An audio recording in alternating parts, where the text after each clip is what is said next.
In this video, we did Hell Mode Mugen Train, and I will be explaining on what you have to do to complete it. So just make sure you keep watching the video. We played with the dev, and it was pretty fun to play actually. Make sure you leave a like and subscribe if you haven't already. I would really appreciate it. And yeah, let's get 500 to 1,000 likes on this video if we can. And hope you enjoy the video. Now let's get into it. Can you add a cutscene like skipper, please? I'm tired of reading this dialogue like over and over. I'm not going to hold you. Taking too long. 500 robot? Nah, I'm good. Diabolica talking about some 500 robots to skip. But anyways, I'm going to be telling y'all on what you have to do throughout the gameplay. And the first one, we're going to be doing the core. I know a lot of people are going to say the core is really hard to do. It probably need a nerf, or it needs a major nerf, like, oh, we need 600 HP. No, it's actually really easy game, and just follow these steps, just listen.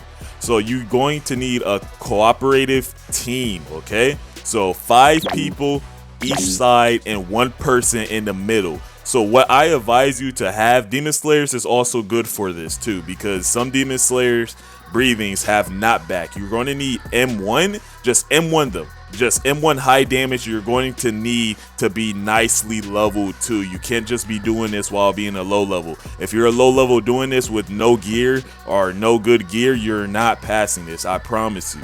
So basically what we have is mainly swamp, and then we have ice. It's also good for this because it makes everything a lot, you know, smoother and easier.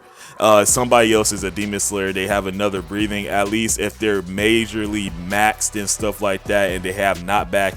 I don't really see there being a problem, but everybody have War Fans, basically a knockback, and it's really good throughout the game because War Fans is a W and it's still good for NPCs and generally just farming. But this part right here was like really easy, if I'm being honest. We was just really cooperative, and we was just saying here, there. What I like to do is I like to, if an NPC slips by, or if I'm seeing a teammate struggle with the NPC, or if there's a NPC majorly spawning on my teammate's side, I'll come over there, knock them back, or attack them with one of my moves to get rid of them faster. So I feel like that's way faster and something you should honestly be doing anyway. So it's like your recovery, right? It's like you're just making sure your team is safe and making sure the core is solid, because hey, Dream Core is actually really easy.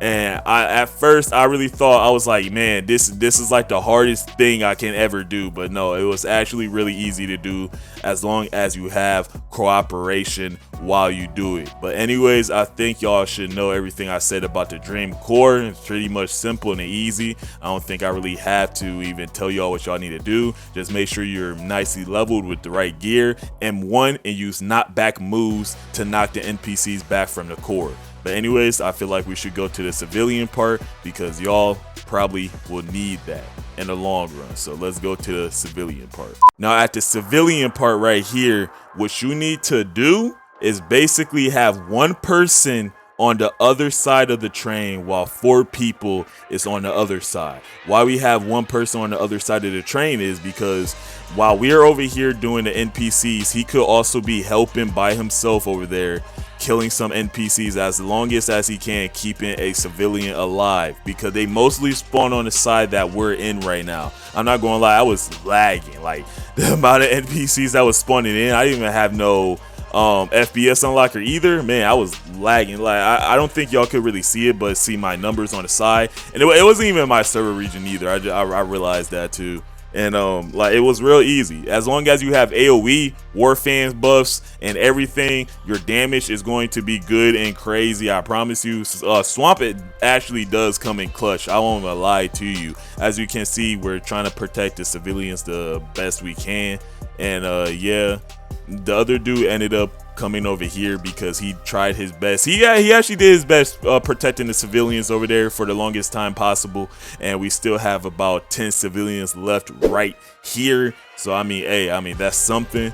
Now if we just fast forward, we're at like 98 seconds and we're still doing the same thing. You can see me protecting this side, so you know, no monsters or demons could come over here just instantly take out their health. As you can see, good teamwork right here, as we was communicating in the VC that y'all can't be like, well, y'all can't hear right now at least, but it was good cooperation right here.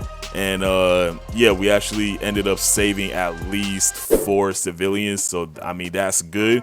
It's still doable, it's not bad, but one thing everybody needs to know: if you die, everybody else dies with you. That means the game restarts. The game actually restarts when you die, so be careful. You must stay alive and make sure you're at least nicely healed, and like, just don't die, because if anyone died from the team, you also go along with them. So it's that scenario. At this right here, it's really easy, honestly, bruh, because honestly, just keep attacking them and just hope that you're not using no moves. You might be saying, hey, is there a punishment if you fall off the train?